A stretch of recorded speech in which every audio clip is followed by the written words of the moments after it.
So yeah, I wasn't feeling the Sonic CD playthrough for the third time, and oh, actually no, a long time has passed. What's going on? Story's happening, and Eggman's jiggy. Uh, Imagine him shirtless. I have Sonic shorts for that, Elliot. What?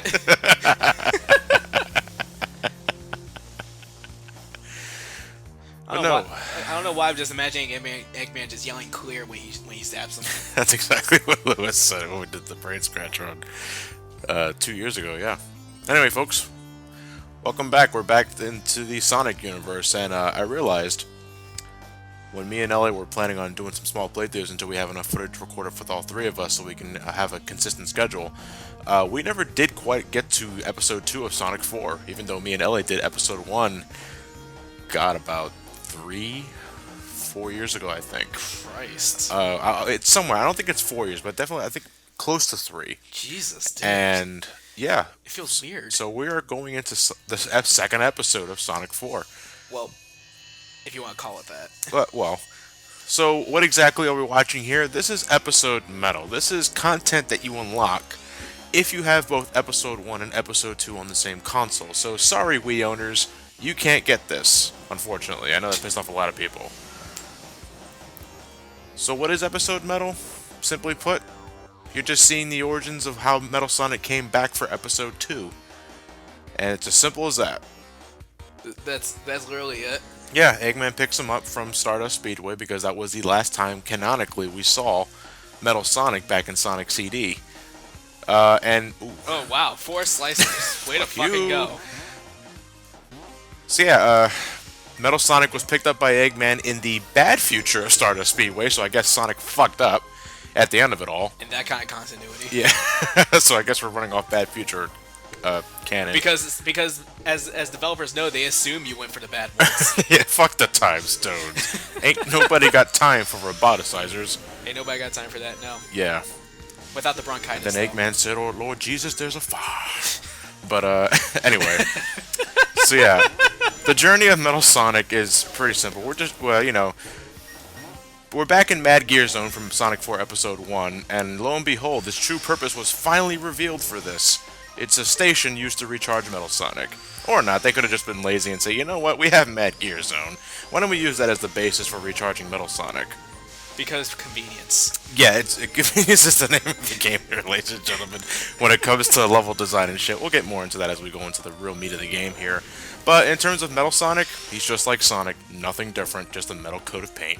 That's it? Yeah, he can jump the same, he can do the homing dash, or the homing attack when the reticle appears. Nothing special? Nothing special at all. He makes a lot of obnoxious metal noises, though, when he, runs and gains full speed and shit like that. It's kind of a missed opportunity, though. It is a tremendously missed opportunity. Like, you can do so much with Metal Sonic. Yes.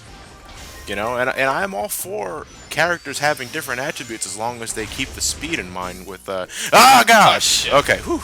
That was close. That was very close. I should take my time. Well, that sounds familiar, doesn't it? Yes, it does. I can't remember the last time I said that, actually. What? I don't recall the last time I said that. What, to me or to yourself? To myself, anyway. I say it to you all the time. Not as much. Not as much as I used to, granted, yeah. I've learned. Have you? Yes. Have you really? Yeah, I believe you. I almost thought you were gonna get crushed. Not just yet. Let's hope not. Let's go here. Do we have a choice? Yeah, you can take the bottom path, but that's boring. Because the top path is where it's at. Well, that's general rule of thumb with Sonic games. The top path is often the most rewarding. It's harder to stay on, but... Ah, shit. I forgot they're showing the logic of you get hit, you lose every single ring. Instead of the whole you lose 10 rings.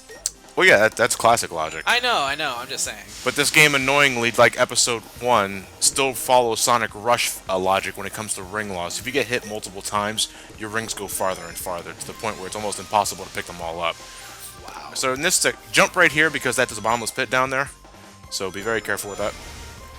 Oh, God. shit. We're pretty much at the end stretch here, I believe. I would just spin. A spin dash? Yeah. Oh, wait a minute. I just remembered that. What do you know? Wait a minute. So, Episode Metal is pretty much one act through every zone that was in Sonic 4 Episode 1, so if the fact that Metal Sonic controls exactly like Sonic was disappointing enough, Episode Metal was pretty much nothing new in terms of content. You were pretty much just going through slightly altered versions of Sonic stages in this episode. So, we start with Mad Gear Zone, and now we're in Lost Labyrinth Zone. Well, how did we go from a base to ancient ruins? Well, we're going to get into that because there are a few more cutscenes to look at as we travel along. But, Mad Gear Zone was pretty much used to set up as Metal Sonic getting his powers back, well, at least turning him back on. No, that's bullshit, because Eggman pointing at him turned him back on. Yeah. But Mad Gear Zone, I guess, was used to fully recharge him. But the reason why we are in Lost Labyrinth Zone is to get an ancient power that doesn't mean a goddamn thing in terms of Episode Metal, because this is as much as we're going to do with Metal Sonic, folks. Do we get the flute? No, we don't get the flute. Flute? Oh. What are you referencing? Sonic Adventure 2? Oh, the Mystic Melody. Yeah. Oh, okay, I'm sorry, I wasn't exactly sure. Damn! That was my fault. Did you say my ball? That was my fault. And my ball. Yeah, he has a Uniball. He's a Uniball. It's a Uniball that only has spikes on it. Ah, that sounds painful. Exactly. Metal Sonic's a man. He's got spikes in his balls. Spike ball, I'm sorry. What the hell? What? You can still aim at a TV when it's broken? Can I? Oh, no, there was a switch inside the monitor. Was there? Yeah, there was. I didn't even see it. Yeah. So that would be really weird. Why would you want to aim for a monitor that you already hit? Why did I do that? Why did you? What were you saying earlier? No, I'm just saying, like, it would be just weird if, like, you could just hit a monitor even though it's broken. Like, yeah, you gotta rub redundancy for You gotta rub it in. So yes, Lost Labyrinth Zone, Act 4, which is pretty much essentially what this is. It's not any more difficult than what Sonic had to go through. You still got the ball balancing, you got the switches to press, the springs to unload, and you got hidden pathways like that. Whee! Don't get rusty. Hi-yo, I see what you did there. So, did you at all ever play Sonic 4 Episode 2? Only one. One time? No, just Episode 1. Oh, just Episode 1, okay. So, I stopped caring. Yeah, because you wouldn't get a... I don't think you had a PS3 when Episode 1 first came out. So I did. Did you? Yeah. Okay. I had the first model PS3. Yes, I know. The one that played PS2 games. That unfortunately crapped out on us. God damn it. After 4 years. You have the worst luck when it comes to console longevity. I mean, granted, I still have the PS2. Yeah, so do I. But, having a PS3 that's backwards compatible with PS2 not only saves space, but in terms of quality, they use the hot pocket, it's magnificent.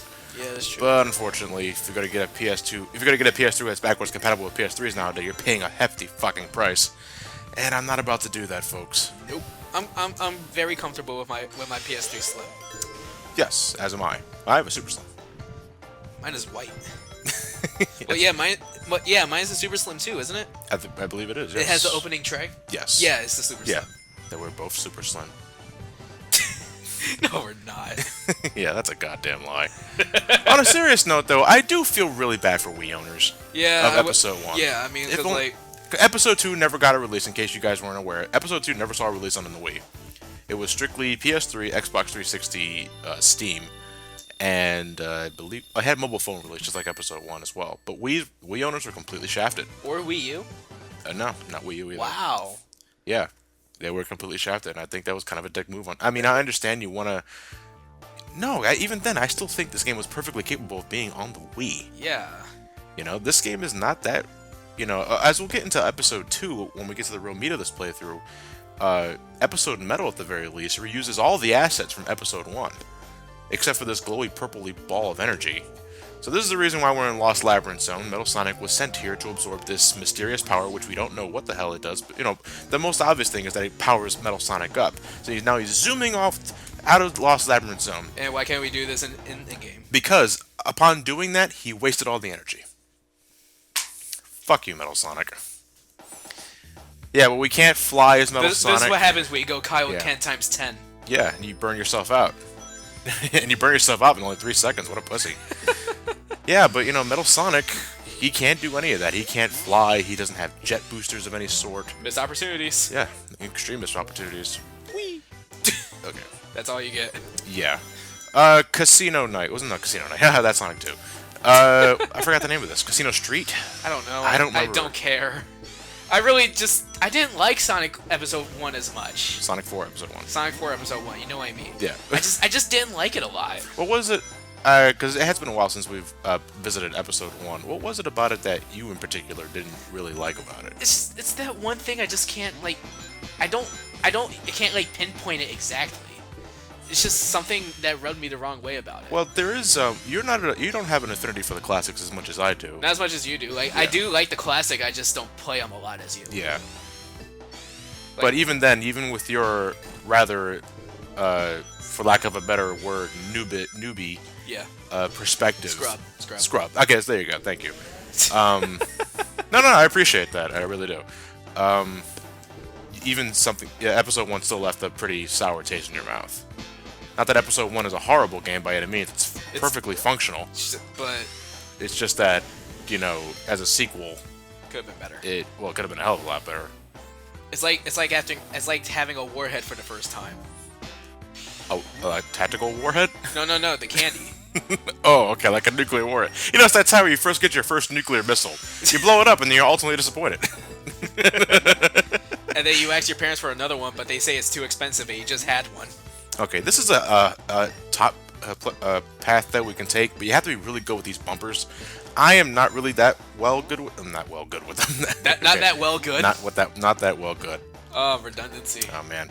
But yeah, you have to be good at balancing yourself with these bumpers. So you're not that well good with balancing? No, I'm not that well good with balancing. Not at all, Elliot. Not at all. Oh, shit. Fuck it. Reese, did you still have your invincibility frames when you were bumping? Don't bump ahead of yourself. Luckily, I can do Sonic 4 physics shit like this. What the hell? And do that. Fuck you, bumpers. What's the deal with that? That is called physics, Elliot. Come on, you're about to graduate high school. You should know what that's all that about. I'm gonna take a guess that the final boss is Eggman. No, there's no bosses in this. Wow. Yeah. We're simply setting up how Metal Sonic is in Episode 2. At least make it interesting, though. I mean... How long is this? 15 minutes? Yeah, this part's gonna be probably about 15, 16 minutes tops. At the very least, you don't pay for this sort of thing. This is something you automatically get when you have both Episode 1 and 2. Oh, okay. No, I guess in that sense you have to pay $30 for that. Because Episode 1 is $15 as well as... well, no, I think Episode 1 doesn't cost $15 anymore. Not anymore. No. I don't think Episode 2 does either. You can probably get it for free, I don't know, for PlayStation Plus. Well, Sega does have a lot of Live, sales, because they really want to rub this shit in your face. I don't know. No, you know what? I always go this way. Let me go the top way. Because the top way is the best way. Yeah. Yeah, but our final act in Episode Metal is Splash Hill Zone. It's kind of weird. I was going to say Green Hill. Can you tell the difference? In terms of aesthetics, yeah. Splash Hill has plastic grass. It has AstroTurf. This is AstroTurf to the extreme, Elliot. Not even AstroTurf shines like this. Oh, shit. Ah, damn. Bullshit. I kind of wonder what it's like when you actually bounce on those. What, springs? Yeah. I imagine it'd be very painful. Seriously, who puts springs in the middle of a forest? Eggman. Of course. It's always Eggman. The bastard. I don't know why, I always thought chameleons were cool. Especially ones that can turn into missiles. And there are ones that are placed like that! At least they're not slicers. No, these guys are giving me more trouble than the slicers. I'm shocked. In this game, anyway. In this episode. Never forget Sonic 2, Elliot. Never forget Sonic 2. You sound like King Henry VIII saying, "Remember Anne Boleyn." I don't... Well, it's been a while. Damn! Yeah, you see, that's Sonic Rush logic right there. Damn! The more you get hit, your rings go fucking far in this. Hit in the face and you lose everything. Yeah. In fact, the rings go at such a rapid speed, you'd think there'd be projectiles for enemies, but no. Seriously, you can take someone's eye out with that. You can't be Tails with ring bombs. No, unfortunately not. Then again... Nah, maybe, yeah. Then again, why would you want the ring bombs? Yeah. And this is the final stretch, folks. That's it. That is the end of Episode Metal. Wow.